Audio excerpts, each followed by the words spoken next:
Hi everyone, I'm Aditi and I'm here to invite you to step up, literally and figuratively, into a new way of leading. Welcome to Embodied Leadership in Motion, also known as Let's Dance Our Way into Leadership. Yes, you heard that right.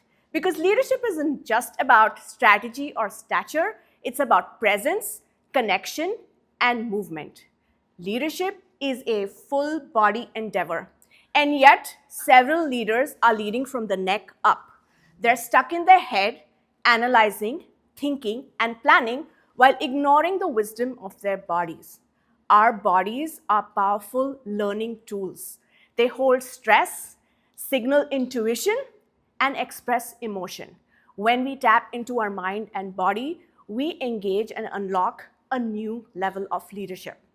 Consider this. A neuroimaging study showed that movement and dance impacts the same areas in the brain that are about creativity, imagination, and empathy. When we move and dance, not only do we feel better, we also think better. Dancing literally rewires our brain. I learned this from personal experience. A couple of years ago, I was navigating the grief of losing my father, and I struggled with anxiety. Nothing seemed to work until I turned back to dancing, something that I did as a kid and a young adult. And when I started dancing, something shifted within me profoundly. The more I danced, the more I connected with myself, my breath, and unlocked an inner resilience. And that's when I asked myself, what if we taught leadership through movement?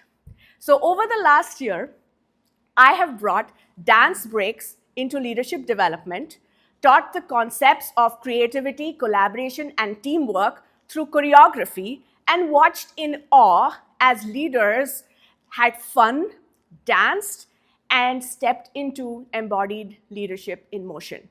And that led me to my final question. If leadership is indeed about connection, presence, and movement, why aren't more leaders dancing? And I'm here to change that one leader at a time, one step at a time. So I'm going to invite you to actually join and experience this together. But before you stand up, I want you to think of something, bring something to your mind, something that maybe you're a little stressed about, maybe a setback, a failure, something that you want to shake off. It could be anything, or maybe it's the day. Once you have that, I want you to step up, stand anywhere in this room. Just you should be able to march in place and move around.